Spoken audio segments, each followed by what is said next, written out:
Hi, everyone. Thank you for joining us today. My name is Sarah Traver. I'm the director of Traver Gallery in Seattle, and we are here at Dante Marioni's studio. We're going to do a live studio walkthrough. We're happy to show you around. So let's go in and say hi to Dante. Welcome.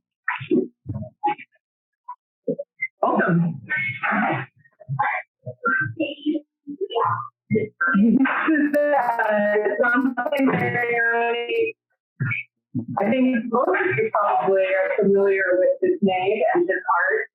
World-renowned glass artist here in Seattle. Based here in Seattle, sorry, not famous here in Seattle.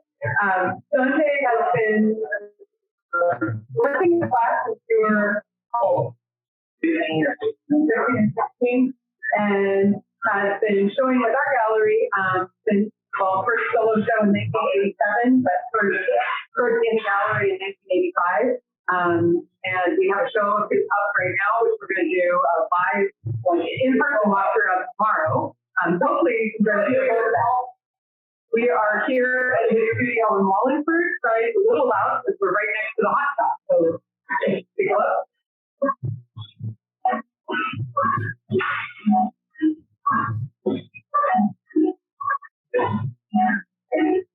Dante, who's working in here today? Yanni Kodak and John Hedrick are working in the shop. He's been helping me here at the studio for 30 years. This month. The studio is 37 years. I'm working here with me for the last 30 years. Wow. Dennis, what do you need? I'm making a bunch of little prototypes for my production.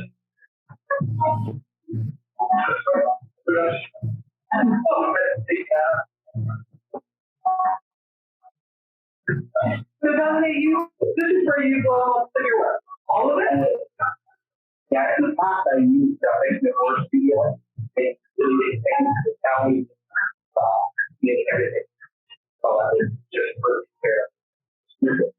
Communication, leading a class, something like that. I can't really do this.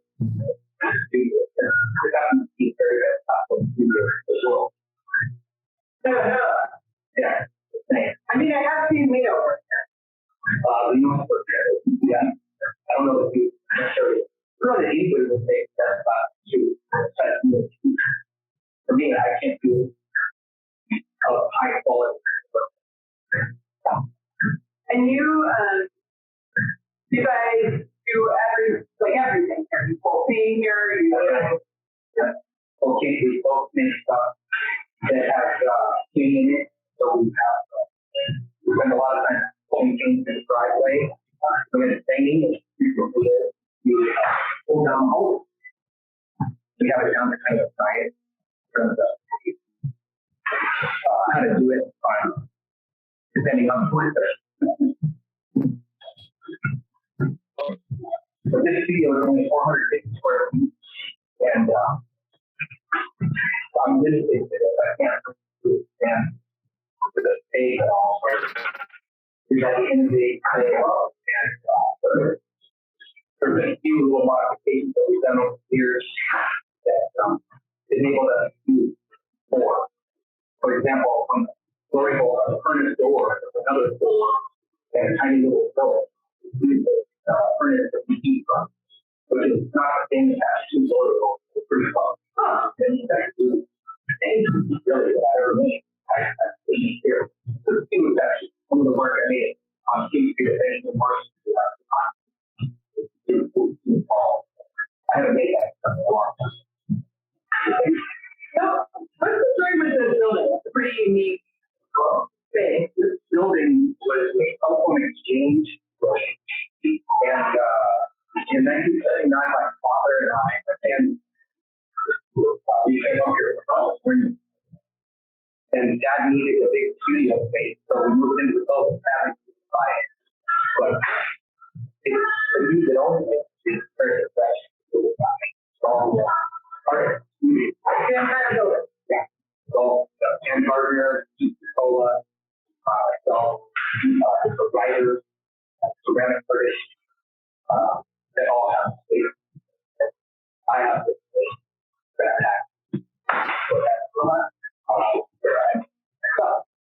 And it's sort of an anomaly in that it's a residential neighborhood. God. Some sort of light industrial area. Yeah. Well, let's walk back into our paper. We're going to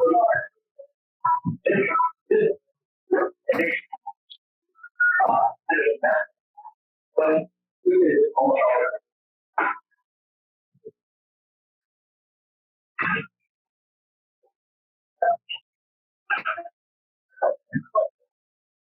this is my office, storage, garage space that I've had since the early 90s, I guess. I've been in this particular spot. And it's kind of a color theme happening here. With red, green, yellow. Motorbikes. Motorbikes and black. Yamahas are blue. I haven't had a long time. I did. I have all the primary colors. Yeah. And on that wall there is mostly earlier work.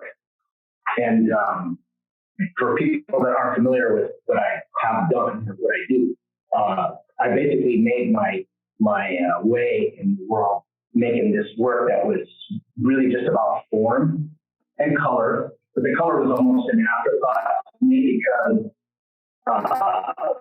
that's the easy part.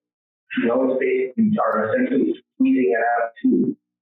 And occasionally you make some, but for the most part, I just use pretty simple color themes and focused on forms, like the pitcher and the bowl and the flask and stuff, which is really, I kind of miss making more like that because it was so, it's really advanced platform. Like, what I mean by that is that myself and the guys, the people that I work with, we were all really sharp at making stuff like that because of the symmetry and making handles on pieces and stuff like that. Can you actually point out a couple of the different series? Like, I mean, I think it's helpful just for reasons of scale to see what you're talking about. Probably the most iconic thing was the pitcher and the bowl. There's that example there of the yellow and black ones. That pair. I was featured on the White House collection in 1995, and I got a huge amount of publicity for that. And I at the time I felt like I was kind of done making that series. Like they were as good as they were going to get. And then once all the publicity happened, I elected to keep making them. And that was the last one I made. That pair right there. And that was the idea that I had from the beginning. The ones that I was making when the White House thing happened didn't look hardly anything like it. The early ones were nothing like what they ended up being. And usually I tell that story to students when they come into the studio because it's something a little bit about perseverance and then also about the craft part, which generally isn't discussed. But the crafty part of it is, the skill. Like I think a lot of the work that Ganesh and I do is really about virtuosity. Like, we learn from Lino and at Tool Truck, But I would say primarily, Lino actually showed us. I've shown everybody how to do almost everything. And before that, Benjamin Moore was a really great mentor and friend. And the point of that is that we make work in series because we're sort of crafty. And the first good one that comes out is great, but by the 50th good one that you've made in the same series, they're really on a roll. It's easier, Like I don't have any real examples of. Well, actually, here's a piece that this was the first one of the Goosey pictures that I ever made. Oh, that's interesting to see that you wow. I made it at Tulsa in 1989 or something. Thank you. And then you can see what you turned into. I mean, actually, that's just a point. There you go. So I was thinking this, that was as good as I could do at the time. And then because of the, like I said, the White House collection, I kept making them and they got better. Thank you. So this is just like something of an archive, I guess. This early work. Well, it's really interesting, and I think it'll be really clear when we get to the work that you're doing now, like how much your work has changed and evolved over the years, and your approach to kind of thinking about glass as an expressive medium has changed. Well, I grew up in a family of artists, and so there was always a lot of, I was just always surrounded by a bunch of weirdos. And I remember hearing as a kid somebody saying that every artist has one good idea. And I had a really good idea in the beginning. This vessel, the Whopper base, I can't, but the dealer do that. And I made these things, and they were a big hit. And I made them for 3 or 4 years, and I got tired of doing it. Plus, I also wanted to have the next good idea. I was like, I always kind of run from that. But also, I just have a short little span of attention. I get bored after a while making this stuff. And these Whopper bases I made initially in 1987 and had my show at Trader Gallery. From there, it afforded me the opportunity to, literally afforded me the opportunity to, further the back of the resources, from the sales of making those things to move on and make the next thing. Yeah, I think if I go into any major glass collection, somebody who's been collecting really since the beginning, there's a Whopper in that collection. There's usually a pair or a trio. Right. Right. And then, I made a lot of them. And it's great that I was able to do that because we got better at it. Like in the early days of making those, I would have like 7 or 8 tries in a day that would take about an hour each. And I remember like maybe 3 of them came out. We all got things together. So Preston Singletary, he taught me, they called every single one of those press. And Cam, and Paul Cunningham, Robbie Miller, Benjamin Moore, were the teams that I used to make all that stuff. And we all got better. Through the 90s, the late 80s and the 90s, just like, and every summer the shop happened, and we know it would turn up almost every year, and we all belong down to him. It was a really exciting time. Yeah, the evolution of glass in the city is really remarkable. Yeah. It's incredible. I think that cohort of artists who came of age together and learned together, like pushed the medium so far. It's all happened really organically. We all got better together, and I think also the fact that we're all old friends, or most of us, that like I rattled off those names, the people that have worked with me, along with we're like nobody got a big head on. We couldn't. And in the early days, it was all together different things. Macho showboat and stuff. That's not such a cool environment. There were very few women that worked in restaurants. You look at pictures from back in the day, it's tired. Yeah. With the shirts off. Just doors. Pleased to see that change. It really has. Yeah. Very sweet. I spent a lot of time in Japan, which is one of the sexist and xenophobic places. Sorry. And there are mostly women in Russia. Really? Yeah. And they make really good projects. They do non-derivative aesthetic, mostly fake. Originality is kind of a hallmark. And I mean, now, you can put Chinese. There's no same. Yeah. I'm not going to say 50-50, but that whole thing's over. Yeah. Much of the stuff is you can't get over it. Good. What else to say? Should we take a look at some of the more recent work that you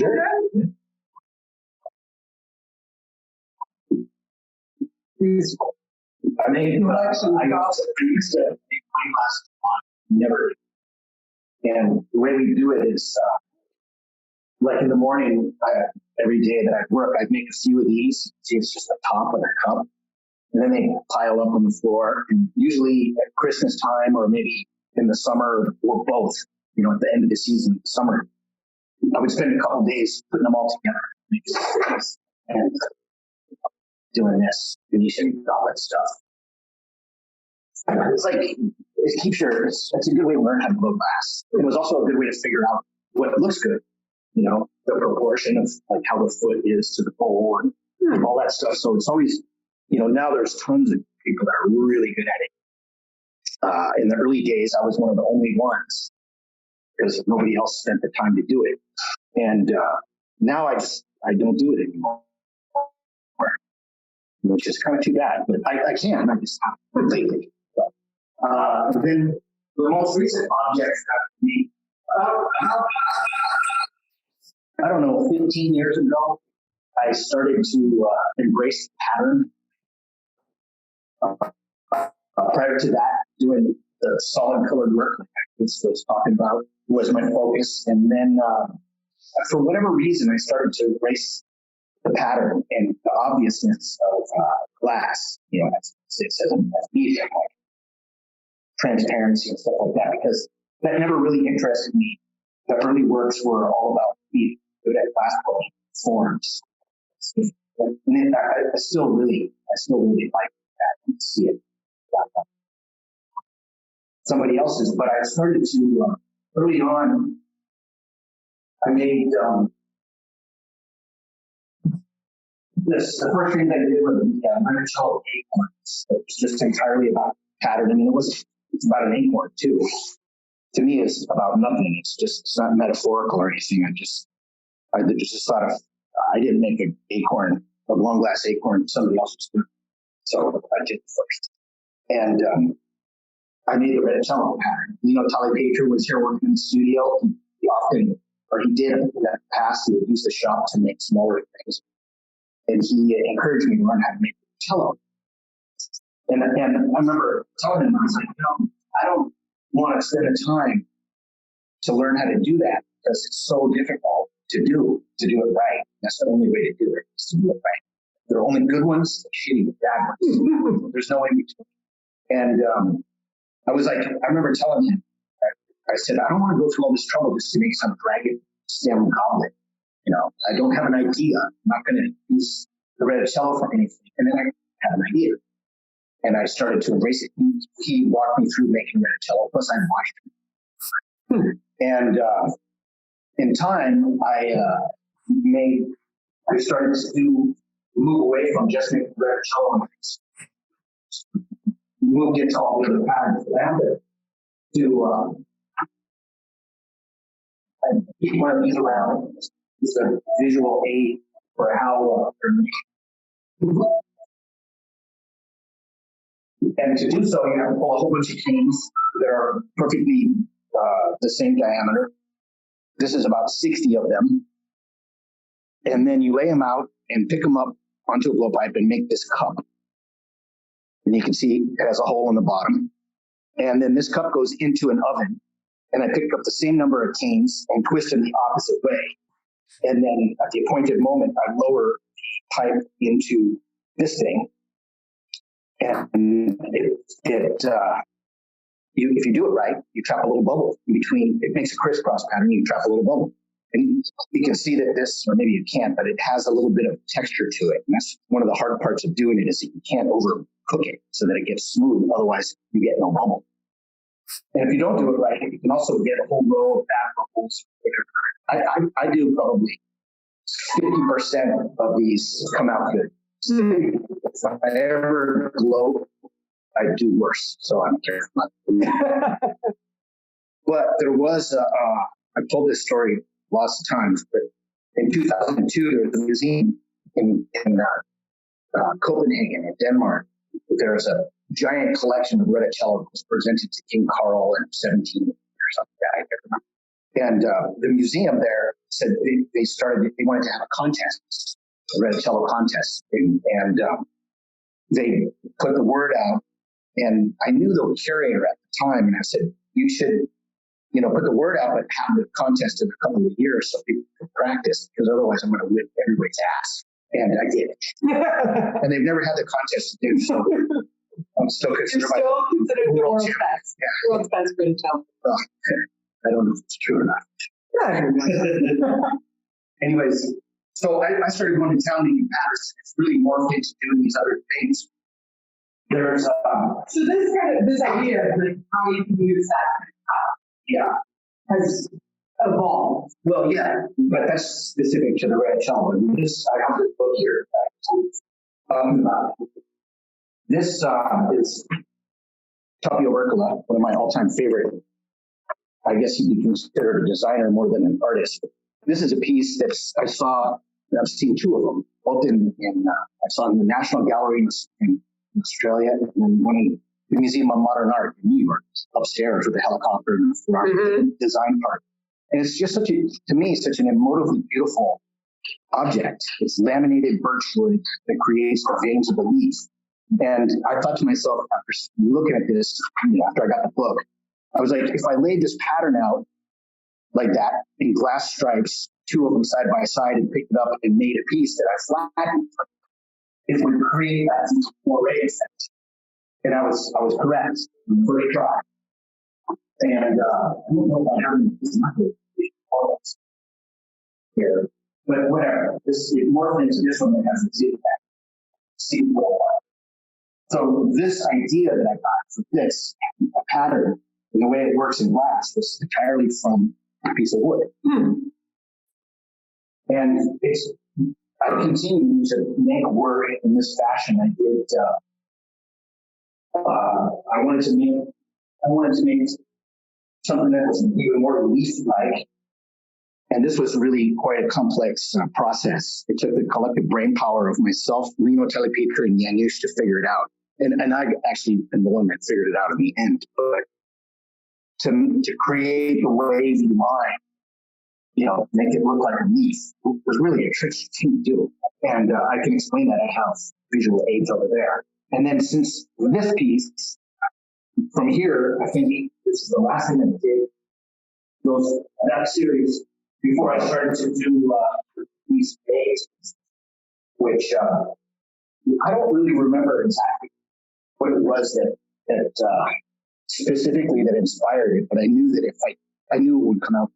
They create that visual effect that you get when you walk around it. I remember the first time you showed me one of these pieces. Was it like 3 years ago, maybe? Yeah, probably. And I did. Maybe it was actually this black piece in the window here. Yeah, that was on the left. Yeah, in Berlin. And I just remember thinking that was one of the coolest things I've seen in class, like that, because so often, just the nature of making glass lends itself to symmetry.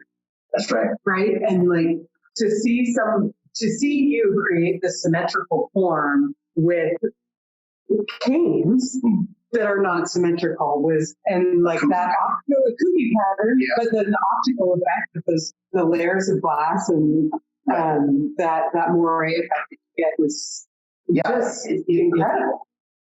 It really, the hardest thing to do in this business is not the glass blowing itself, because if you do it all the time, we've gotten super good at glass blowing part. But coming up with something that hasn't been seen before is the most difficult thing. Yeah. And that's where people really struggle. And it's not always easy to do that. And again, this is derived from that Tapio Verkala wooden plate. But that was the inspiration. This is where we tried. And I couldn't do this. I couldn't make a thing like that without the measure. Physically capable. I'd have to dig a hole in the floor so I could hold it down. because I'm not tall enough to do so. And anyway, from here I've moved on, past this with the maze, and now I started doing these objects that I refer to as a print. And I titled them that in the beginning because it was like a fingerprint. Right? And I looked it up. I'm really terrible. That first object I did was water. It's kind of a good name. Thank you. And then I've done a ton of series that are stupid called, you know, and this people now say, "Oh, I've seen your new leads." It's not supposed to be. This is my homage to Bryce Murdoch. He's an artist from New York City. He's a friend of my uncle's, kind of his mentor, and he made a series called Cold Mountain. And I really like this. They don't really look anything like this, but this is where the idea kind of came from. To make this pattern, I don't know if it's just, but again, it's just playing with that moire of things. And the print part of the title has nothing to do with making prints. It's about my lack of coming up with a good name, but then also that if anything, adaptive graph was what I was able to figure out was like what we call the image of a finger. Oh. That sounds too close to kind of. It does sound like that. So, Very close to fractograph. You know, Dante, when the new print, for me, like seeing the show that's in the gallery right now, which is what, 12 of these pieces, and they're all basically the same basic form. right. But each one, what is unique about it is that none of them have the same pattern. They're all completely just like a fingerprint, right? Yeah, like, that's right. Good ones. I like that. You're welcome. Yeah, like a fingerprint. Exactly. Yeah. You know, also, like, I mentioned this to you in your dad. I have a quote from a magazine article, interview with Dante, where he was logging A.D. Colbier, who's a Dutch designer. He's been gone for quite a while. Leo talked about how one of the things that he learned from him was how to frame the object, you know, and that's basically what I'm doing. And it's like when I finally can get back to work after healed up from my accident, I'm going to try completely different shapes with the same types of patterning. It's like, this is my idea of a canvas. Are these vessel forms? Yeah. It's not supposed to be a leaf. Yeah, you know, so it was interesting because whenever we put a show up in the gallery, people give us their feedback, of course, what they think about both the work, but also the presentation of the work, which is our end. And so this show is really different than most class shows that we do. It's really, each piece has its own space on a pedestal in front of the white wall. And they're not paired together, and it's not this space that you kind of meander through and how, you know, the objects are related to each other, and it's all about those relationships of form and making space. They really are presented like paintings in the gallery. Yeah. And I think that has been really surprising to a lot of folks who visit and expect a sculpture gallery to be, you know, much more kind of immersive, and but it's been a wonderful way to be able to talk about the work too. Like, you know, these are canvases. They just last. It's sort of reductive sense to compared to what I've done. You know, it's about work. One of the things that I enjoy also is non-representational aspect. I also listen to and I spend time with him in New York. If I ever get really rich, I'm really rich. Yeah. I don't know. You know, like, I don't know. There's a great collection of Bryce Murdoch books. Plus, I've seen the work.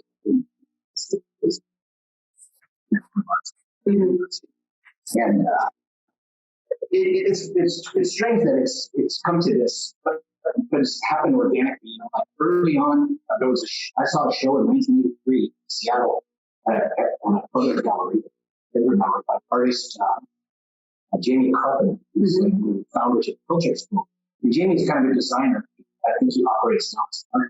But he had this show of objects that he had made himself, and then a bunch of objects that he designed.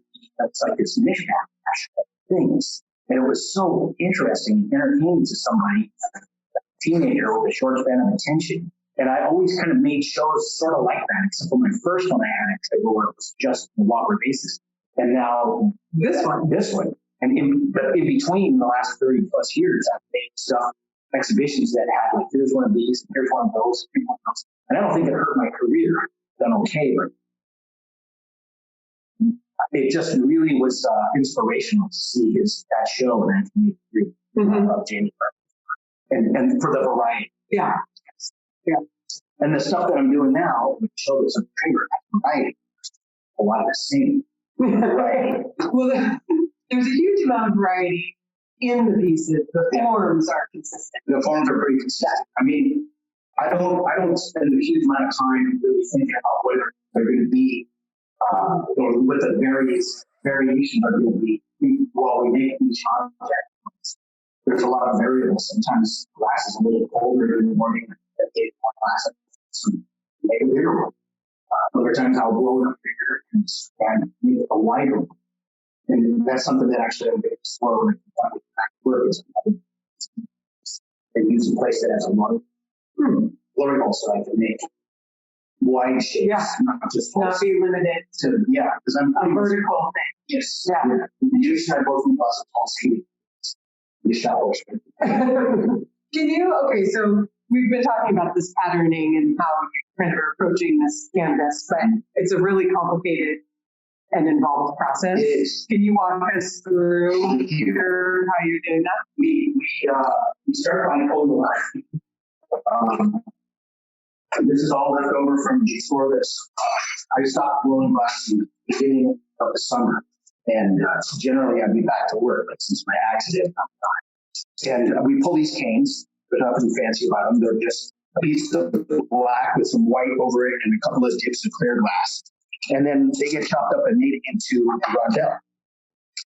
That's all this is, just a bunch of canes twisted and spun open.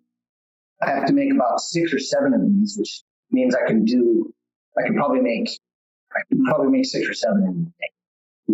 Be how many we can do. If we pull the canes and make the things, I can make probably 6 or 7. Otherwise, if we have the canes done, I can make, I don't know, 10 or 12 of these. Yeah. And then they get, I use a glass cutter, run-of-the-mill stained glass tool, and I chop them up.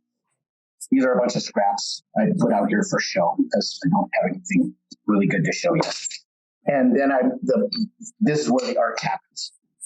I think about the composition. I don't ever draw stuff. I just figure out putting stuff together. The more I've done it, the more I consider what looks good and pieces that I've liked better than other ones, like in terms of the stripe should be kind of more vertical or whatnot. And I just put together this puzzle, Then this all gets heated up. This is just Yanish and I making this part, doing the rondelles. Then I chop these up and they get laid out onto these plates and we pick them up. Like from this end, get it hot in the furnace and roll it up and then make it this thing. And this is an innovation of my own, but it's probably been done because almost everything has been done. But instead of doing the whole deal, picking the thing up and making the piece at once, I'll do this. Janusz and I will do this for the week. And then the following week, Mikey Kaza comes in and I have 6 of these things in the oven standing up, and I pick them up and gather on it twice and inflate it and make the whole object. And I do that when I make the spin around. When I make the reticello, I do the same thing. I make the reticello, and then you can see it has an X on it because it sucks. And then I have this as something to make something with.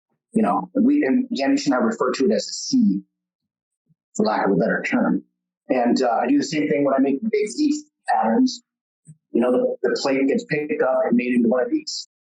So then on the appointed day, you have 6 tries. And we just make 5 in a day. But that's the collective, it's, you know, a week of making the patterns for one day of class. So going down the drive and or pulling canes down the driveway if it's not rain. Yeah. And then this one is the leaves, the wavy lines. I pick up a huge pile of cane, giant pile of cane, and stuff it into an optic mold. And then first I twist it and stuff it into an optic mold, and then twist it the other direction. And you can see that the line gets wavy. And this is what I was talking about earlier with it took us a whole bunch of people a long time to figure out how to do this. And I just make this cylinder and I cut it up into quarters and flatten it. You can see these are sections. Oh, so that's how you can get that vertical line. And then so I have 4 of these, and then you got to remember to flip one of them over, and then I make the same cup, which I don't have an example of. And you flip one over so that it becomes that chevron. Exactly. Yeah. See, this one I forgot to flip. That's why I have it. Yeah. I didn't forget. I just didn't see. That it happens once in a while. So same thing, and then, you know, we have, I always make the patterns in advance. And it makes it, like, otherwise I would make one piece a day. Yeah. And there'd be a lot of standing around. And also, it affords me the opportunity to hang out here in the studio, and I think about what especially now, these days, and also the maze pieces too. I have this quiet time to think about what I'm going to make. Right, because when you're in the hot shop, it's go. There's not that time to say, like, well, let me remove that and go back. And I think I liked that better. Yeah. So it's what I'm really looking forward to, being back at work. But now I'm not going to be able to for a while. So. Yeah, I mean, it's interesting. It's like, you do get to approach it more like a painter would approach a canvas in that way. Like you can, I can be a little concentrated. Yeah, exactly. Or put something down and then take it away and put something else down. Which is a new experience for me as classical artist. The old work that I did, you put a piece of color on the pipe and make this shape. It's focused, and you're putting handles on things. And it's done and it goes on. Yeah, and this is a completely different experience. It's like being a stained glass artist too. It's weird. It's got to come full circle. When I was a little kid, that's what I thought. Yeah, and I was going to say, it's their father figures in your life. Yeah. I got a glass cutter. I watched it. I watched my dad and people like Dick Weiss cut glass for so long. I'm not especially good at it, but. And plus, I'm using these bumpy rondelles and textures. It's trickier. Yeah. And but again, the hardest part of this whole thing of being an artist that works in a glass studio, being a glass artist, is making something that hasn't been done. Mm-hmm. And as long as Leo's still around, it's getting really hard because the dude has just done everything. He really has. He's just touched on just about every kind of pattern that you can think of. And it's tricky not to make things that, a lot of people do. How much of that do you think is related to the fact that at the end of the day, if you're pulling glass, you are in some form or fashion making a vessel? Yes, I am. That's kind of an unavoidable. That's my thing. Is making a vessel. And the only thing I've done that wasn't a vessel is acorn, which, it's the holes are on the top. That's on the side. And, that's been my approach all along. I've never shied away. I don't have any problem. I've never had any problem with labels of being a glass blower and glass artist or any of that stuff. Because it is what I am. Is glass blower and tradition and blowing glass. It's at the hole in the top. And I grew up, watching. I worked on Julie teams at the time I was in high school. I loved it. I'm such a sucker for his work, and almost everything that he's done. And yet, I had no intention of make it work that way. I at an early age, I glommed onto Benjamin Moore. I really enjoyed his approach of making symmetrical things, and vessel-y oriented stuff, and not claiming to be a sculptor trapped in a glass box. And that's been my approach all along. Yeah. Yeah, and I think it's obviously been successful. It's amazing to look around here and see the breadth of work that you've done, and yet it's all so very clearly Dante. Right. There's no mistaking. I would think that's a compliment. You should take it as a compliment. I think that's, I'm an exceptional artist. I'm right? proud of the diversity of that product line, for lack of a better way of saying it. Because like I said, when I heard that everybody gets one good idea, I was like, well, not me. I'm going to try to do better. More than one good idea. Yeah, and then, but moreover, it's a reflection of this, or a product of just my short better. I was tired from one day. It stops being fun to do. Yeah. And I'm so lucky that I get to do this at all for a living, because most people do it for fun. They pay lots of money to go to classical studios to have a hobby. And I've been really blessed, largely because of my involvement. Well, we are incredibly proud to have your work in the gallery right now, and I hope that everybody who is in town and able to will come out and see the show in person. And if you're not, definitely check it out online. And if you have questions about any of the work, please ask us. I should just take a minute to say that some of the work that's here in the studio that we're seeing as we walk through is also available. Yes. Not all of it. Not all of it. Some of it's archived, printed archived, but some of it is available. Yeah. And so if any of you have questions about works that you've seen, you can reach out to me directly, and we can talk to Dante and see what it is, what can be done. Yes. And Dante, I know that you are injured right now, so I'm not jumping right back into the studio, but you're going to continue working on these pieces and developing this? Yeah. I mean, until I move on to the next thing. Yeah. Which is going to happen. And by the time I get to actually blow glass again, who knows where I've been doing a lot of sitting around this fall, and things are starting to perk a little bit. So by the time, who knows, by the time I can actually get back in the studio, what I'll end up making. I imagine you're not allowed to be on a mountain bike or motorcycle at the moment either. I'm not supposed to touch it. Two wheels. Yeah. Which is really difficult because that's my passion. Apart from glass blowing, it's biking bicycles. Always has been. And motorcycles have been my whole life. I had the accident here in the studio and the bike tipped over. I tore my arm apart. I had to have it surgically repaired, and it was like the first time I've ever really had one of my accident. 0 miles an hour. No, sorry. No, that's the thing. So it's getting better. But yeah, it's not all that. You don't realize how physical, like I've always been really active my whole life.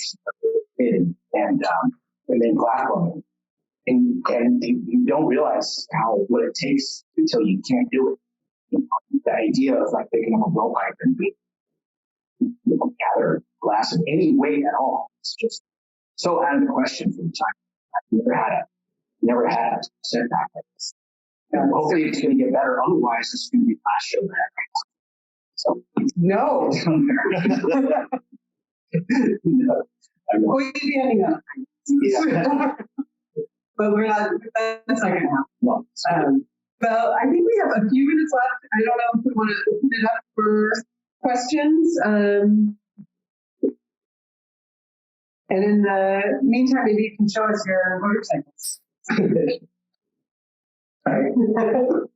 And it usually takes people a few minutes to drop some questions into the chat, so we'll divert. I really have two of these early version cases. I have two favorite motorbike. I bought that yellow and brand new in 1996 on the full mount. It's kind of a limp. It's always broken. So I bought another one because it's my favorite way to get around town. It's amazing for being a hooligan on a motorcycle and riding around town. And here's my current mountain bike. I have a Ducati 916, which is a style icon in the world of motorbikes. The most iconic of all motorcycles. Of course, it's groundbreaking styles, 1985, second year they made it. And then the bike in question caused the injury was my actually two Kawasaki Eddie Lawson replica, limited edition replica of Eddie Lawson's super bike. I've always wanted one to feel out of reach. So I finally bought one, and then a couple of months ago I was moving it outside and it fell over. Goddamn, it almost fell. It hit the ground, and my bicep tore off from it. And it did hit the ground. Just to add insult to injury, see, it's got fine. Well, hopefully slower than it would have. Yeah, it got lower. And then I ran around, I heard my heart pop and felt it. And I ran around and picked it up. I must have done it one hand. Like, it was attractive and I rolled over on a kid or something. And it's superhuman strength in that moment because I lifted it right up in big weights. That's kind of close to my heart. But in this bike, I'm dreaming of Ducati. I know that. Yeah, but I never dreamed of that. I hadn't heard of this type of injury. So I heard it happen. So I think we have one question so far, and that is, can you talk about how you met the Travers and me, and was Traver Gallery your first gallery? Yes, Traver Gallery, and I won't answer my order, but Traver Gallery was the first gallery that I exhibited at ever. I was 21 when I first had objects at the behest of Bill Travers. In the summer of 1979, was it the fall of 79, Dan Traver showed up looking so tired with this brand new little baby with black hair. I remember that part. It was like this baby had so much black hair. And it turned out to be Sarah, who's one of the few grown-ups that I've known literally since she was born. You wouldn't have been more than a week older. Yeah, probably. Mom was awesome. Was that up at Culture? No, it was in the gallery. It was in the gallery. Culture show was happening in the fall. Is that when's your birthday? August. Yeah, the Culture show used to be in like September. Mm-hmm. It was really cool. The Traver Gallery always hosted Culture exhibition of all the faculty and the teaching assistants and artists in residence. And it was a big, expansive show, and it ended up being too much trouble after a while. It's a great way to recruit during the summer.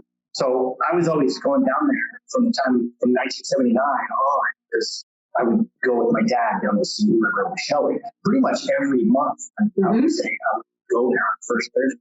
And then eventually, I was working at my production glassblowing job, and your dad asked me if I wanted to have a solo exhibition, which I said sure, and I had a year to get ready, and I had not put together a month. I was not a functioning artist at that time. I was just up and coming glassblower, and I traveled to Australia that year. I was invited to come and teach there for 3 months at the Australian National University in Canberra. And while I was there, I focused on making a lot of races. And when I got home, I made the whole show in 2 months. And that was it was a fast track into the talent. Yeah, that show famously sold out. Yes, he sold all the stuff, I believe, at the opening, but probably it took. But I do remember at the time thinking, oh, this is big. But that remains the only time I've had a show that sold everything. So,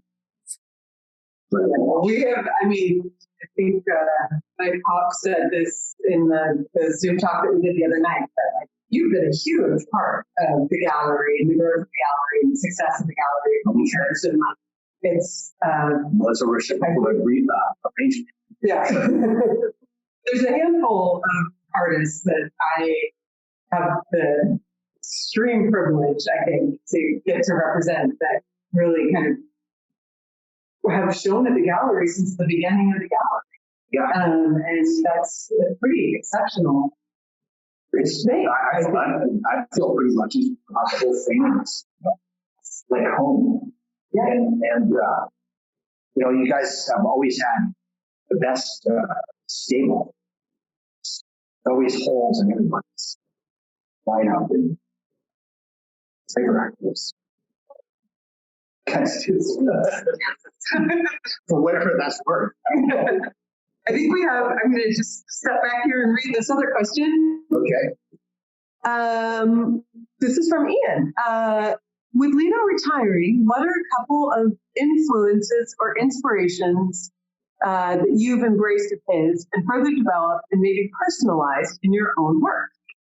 There's really no way that you can, I can put into words what that guy has given me and everybody, you know, with the language that he's imparted to myself and Preston, that you wouldn't know it looking at his work, but we, you know, it's like, that's how we learned how to do stuff, is from Lino. And there's no specific, I mean, he showed me how to make a cello, which I could have figured out by watching videos of him doing it or whatever. He did personally walk me through it a long time ago. And I mean, that's the one thing that's specific. Apart from that, you know, there's not, like, I don't really know how to answer that. What he's done. I mean, at this point in time, and over the last, I would say, decade or something, I'm just friends. Like, we haven't gone like class together. We just socialize. We always have a lot of stuff to talk about. I'm a very worldly individual for somebody with like a 6th grade education. and very well read. And, you know, like I talked to him on the telephone the other day, and we talked about this.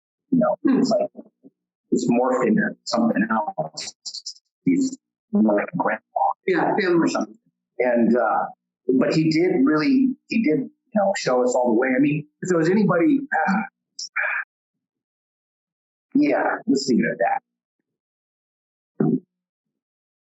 Any other questions from folks? All right, well, I know that we have had some sound and video issues in here, and I apologize to everyone for that. Hopefully the recording will be a little better. For those of you that were with us, and thank you very much. I'm sorry technology got in the way of a perfect experience, but just background noise. no, I think that not being able to see it, it's hard for me to say, but I think that there was some feedback on video quality. So hopefully, I don't know if that's this on something. We'll see what we can do to fix it, and we'll get recording out. And Dante, thank you. Thank you, Sarah. We are doing a in-person walkthrough tomorrow at 1:00 at Traver Gallery, and anybody is welcome to join us. I hope you do. We will record that as well and make that available. And then if you aren't able to come in and see the show in person, please check it out online. It's really beautiful. Thank you very much. Okay. Bye, everyone. Thank you.